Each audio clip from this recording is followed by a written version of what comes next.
देखिए क्या कह रहा है क्वेश्चन नंबर 8 में, ABC और BDE दो समरूप त्रिभुज इस प्रकार हैं कि DBC का मध्य बिंदु है।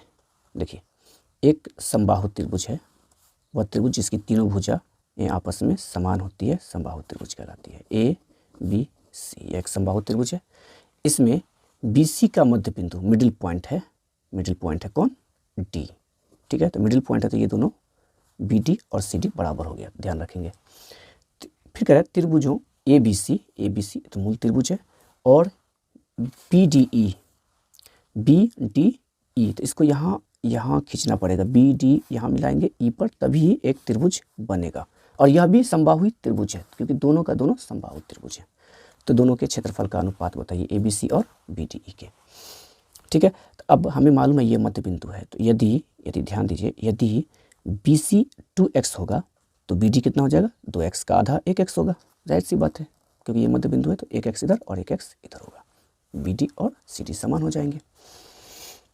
तो हमें मालूम है कि सभी समबाहु त्रिभुज क्या होते हैं? समरूप होते हैं, और समरूप त्रिभुज का क्षेत्रफल का अनुपात संगत भुजा के वर्ग के अनुपात के बराबर होता है। तो आप कह सकते हैं एरिया त्रिभुज ABC ऑब्जेक्टिव है, इसलिए यहाँ लिखे नहीं है, बस डायरेक्ट बना रहे हैं कि ये दोनों समरूप हैं स्पष्टता, क्योंकि सभी समबाहु त्रिभुज समरूप होते हैं। तो डायरेक्ट बना देंगे समरूप त्रिभुज के क्षेत्रफल का अनुपात ABC बट्टे एरिया त्रिभुज BDE बराबर क्या होंगे? संगत भुजा के वर्ग के अनुपात के बराबर होंगे। तो यदि इसका BC लिया जाए, BC या जो भी ले लीजिए, BC ही ले लेते हैं, BC स्क्वायर, तो यहाँ क्या लेंगे? DE, क्या लेंगे? DE square. ठीक, समरूप त्रिभुज क्षेत्रफल संगत भुजा के वर्ग के अनुपात के बराबर। तो BC बराबर कितना है? 2x। और DE कितना है? तो DE इतना ही मालूम है। अरे मालूम है भैया, BD मालूम है, तो हमें मालूम है यह समबाहु त्रिभुज है, तो तीनों तो सेम होगा। यदि BD x है तो जाहिर सी बात है ED भी x ही होगा। स्क्वायर है तो स्क्वायर डाल दीजिए। इसे क्या लिखेंगे? 2 का स्क्वायर 4x का x स्क्वायर बट्टे x स्क्वायर से x स्क्वायर 1 टाइम्स में कैंसिल हो गया, तो 4/1। अब हमसे रेशियो में पूछा तो इसे हम क्या कह सकते हैं? 4:1 भी कह सकते हैं। तो option C is the correct answer. Okay, अच्छा इसी का क्वेश्चन नंबर 9 देखिए। दो समरूप त्रिभुज के भुजाओं का अनुपात इतना है तो क्षेत्रफल का अनुपात क्या है?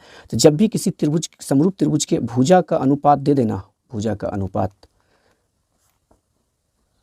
तो क्षेत्रफल का अनुपात ज्ञात करना बहुत आसान है। तो क्या हो जाएगा क्षेत्रफल का अनुपात? सिर्फ और सिर्फ हमें क्या करना है? भुजा के अनुपात को स्क्वायर कर देना है, ऑटोमेटिक क्षेत्रफल का अनुपात आ जाएगा। 4 का स्क्वायर 16, 9 का अनुपात स्क्वायर 81, 16:81। ऑप्शन नहीं सॉरी सी नहीं होगा, 16:81। Option D is the correct answer. Okay.